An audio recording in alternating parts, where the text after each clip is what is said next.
Praise the lord everyone, this is Shubham ji. और मैं परमेश्वर का धन्यवाद करता हूँ। एक राजस्थान में एक मीटिंग को समाप्त करके हम जस्ट अपने रूम की ओर निकल रहे थे और बीच रास्ते में बहुत ही सुंदर वादियाँ और घाटियों को हमने देखा।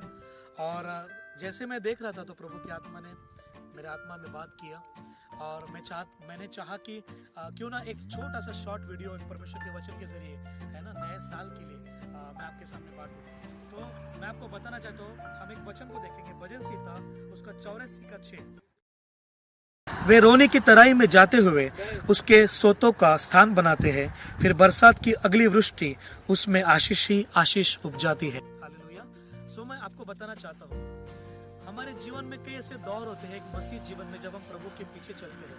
जरूरी नहीं कि हर बार हमें अच्छा ही मिले, जरूरी नहीं कि कई बार कई बातें हमारे मन मुताबिक ही हो, नहीं। लेकिन हम में से हर विश्वासी आज ऐसा हो गया प्रियो कि हर किसी को पहाड़ों वाला अनुभव अच्छा लगता है, तराई वाला घाटियों वाला अनुभव अच्छा नहीं लगता। हर कोई चाहता है कि मेरे साथ सब कुछ अच्छा हो, मेरे बच्चे के साथ सब कुछ अच्छा हो, मेरे रिश्तों में सब कुछ अच्छा रहे, फाइनेंस आता रहे, जॉब मिलता रहे, सब कुछ मन मुताबिक हो। लेकिन मैं आपको एक बात बताना चाहता हूँ, कई बार परमेश्वर का आत्मा जब उतरता है तो कई बार आपको वो पहाड़ों के ऊपर अच्छे जगहों पर नहीं लेके जाता, लेकिन कई बार वो आपको वादियों पर, तराई में लेके जाता है। इसलिए उस तराई में कई बार रोने का समय, कई बार आंसुओं से भरे हुए हम होते हैं, कई बार हमारे दिल टूटा हुआ होता है, कई बार लोगों की बदनामियां, लोगों के अपमान हमको एलिगेशन लगे रहते हैं। सो मैं आपको एक चीज बताना चाहता हूँ, जब ये सारी चीजें हमारे जीवन में होती है तो उस समय हमारा रवैया क्या होता है, उस समय हम परमेश्वर के प्रति हमारा क्या रवैया होता है, परमेश्वर के लोगों के प्रति हमारा क्या रवैया होता है। मैं आपको एक चीज बताना चाहता हूँ, ध्यान से सुनिए।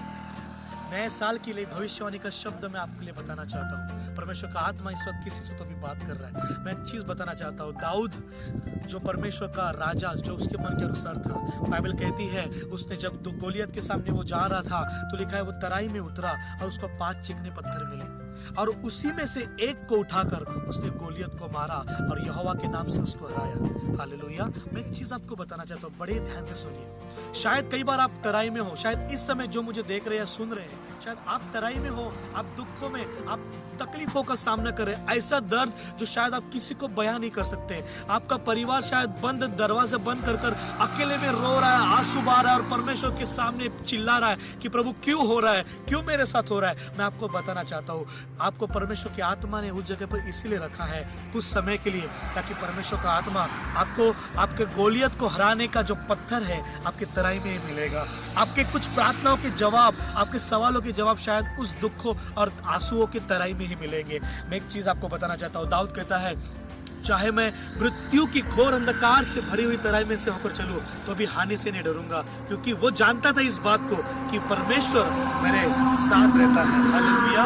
एक चीज बड़े ही ध्यान से सुनिए, शायद आपके जीवन में आप उपवास करने वाले व्यक्ति हो, आप प्रार्थनाएं करो, पवित्रता में जीवन जी रहे हो, शायद परमेश्वर का भय मानकर आप जीवन जी रहे हो, लेकिन उसके बावजूद भी शायद कुछ चीजें बदलते हुआ दिख नहीं रही आपको। शायद आप बोल रहे प्रभु 2020 गया, 21 गया, 22 गया प्रभु, लेकिन वैसे के वैसे मेरा बच्चा क्यों नहीं सुधर रहा है, मेरा पति क्यों नहीं सुधर रहा है, मेरी पत्नी में बदलाव क्यों नहीं आ रहा है, मेरा पैसे के क्षेत्र में बदलाव क्यों नहीं आ रहा है। शायद ये सवाल हर रोज प्रार्थना में आप रो रो कर प्रभु से पूछ रहे होंगे। लेकिन चलिए मुझे आपको बताने दीजिए और मुझे भविष्यवाणी करने दीजिए, 2023 ये आपके लिए प्रॉस्पेरिटी का रहेगा, 2023 ये आपके लिए ब्रेक थ्रू का और मिराकल का रहेगा। एक चीज बड़ी ही ध्यान से सुनिए, यहेजकेल को परमेश्वर की आत्मा ने उठाकर, लिखा है उसके शरीर में से उसको उठाकर उसको तराई में लेके गया और उसने क्या देखा, तराई में सूखी हुई हड्डियां आजू बाजू में पड़ी हुई है। शायद आपका अनुभव यही होगा, आप प्रार्थनाएं कर रहे, सब कुछ कर रहे हैं, आप प्रभु को दे रहे, प्रभु की सेवा में दे रहे, सब कुछ अच्छे से कर रहे हैं, लेकिन उसके बावजूद भी आपको कुछ बदलाव नहीं दिखाई दे रहा, आपके उत्तर नहीं दिखाई दे रहा। लेकिन मैं आपको एक चीज़ बताना चाहता हूँ, मेरे भी जीवन में आज से 2 साल पहले से 1 साल पहले ऐसी चीज़ों में से मैं गया। आंसुओं की तरह, रोने की तरह, कुछ ऐसी तराइयाँ होती है जो लोगों को दिखाई देती है, कुछ ऐसे दुख होते हैं हमारे जीवन में जो लोगों को दिख जाते हैं आसानी से, लेकिन कुछ ऐसे दुख होते हैं जो शायद मुझे और मेरे परिवार को पता होते हैं। वो चीज़ से मैं गया हूँ और ऐसे तकलीफ़ों में, शायद ऐसे समय में किसी से मेरी सहायता नहीं मिली मुझे, और मैं हर रोज़ परमेश्वर के सामने दुहाई दे के चिल्ला रहा था कि प्रभु मेरे साथ ही क्यों, मेरे साथ ही क्यों? शायद आपका भी किसी का सवाल होगा, लेकिन वचन क्या कहता है? ध्यान से सुनो कि वो आंसुओं की तराई में से होकर गुजरेंगे। आप जिस तराई में हो वो आपको खत्म करने या नाश करने नहीं आई है, आप उसमें से गुजरोगे। वो आपका एक टेस्ट है, आपकी एक परीक्षा है, आप उसमें से पास होगे। जब उसमें से गुजरोगे, परमेश्वर निश्चित रूप में आपको तराई से पहाड़ों पर रखेगा। आपको आपके सारे सवालों के जवाब शायद मिल जाएंगे। जब मेरे साथ ये हो रहा था, मैं हर रोज परमेश्वर को पुकार रहा था, अंदर टूटा हुआ हूँ, इधर सेवकाई कर रहा हूँ, इधर घर में बिजनेस कर रहा हूँ, सब कुछ कर रहा हूँ, परिवार में शांति बनाए रखने की कोशिश कर रहा हूँ, सब चीज़ों को मैं हैंडल करने की कोशिश कर रहा था अपनी ताकत से। लेकिन मैं ये नहीं समझ रहा था कि इन सारी तकलीफों के और तराइयों के पीछे परमेश्वर का आत्मा काम कर रहा है। हालेलुया। लेकिन एक चीज़ जब परमेश्वर ने मुझे समझाया और मुझे कहा, बेटा सुन, ये तराइयाँ तुझे खत्म करने के लिए नहीं आई है, ये तराइयाँ तुझे और मजबूत करने के लिए आई है। ये दुख की तराइयाँ, ये आंसुओं की तराइयाँ, ये तुझे ऊंचा करने के लिए आई है।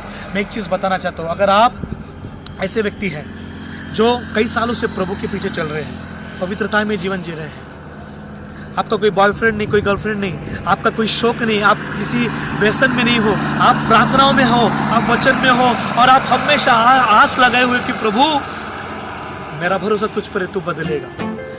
दाऊद के समान अगर आप उसके अभिलाषी होकर उसके पीछे पड़े हैं, मैं आपको बताना चाहता हूँ, शायद 20 में, 21 में, 2022 में कुछ नहीं हुआ, 2023 भविष्यवाणी करने दीजिए, 2023 में परमेश्वर का आत्मा उठाकर आपको पहाड़ों पर रखने जा रहा है। Come on, receive somebody right now. और जैसे मैं बात करूं कोई किसी के साथ, तो परमेश्वर ये पूरा करने जा रहा है। सो इसी के साथ मैं प्रभु को धन्यवाद करता हूँ और इस वचन के जरिए परमेश्वर आप सभी लोगों को आशीष दे। God bless you.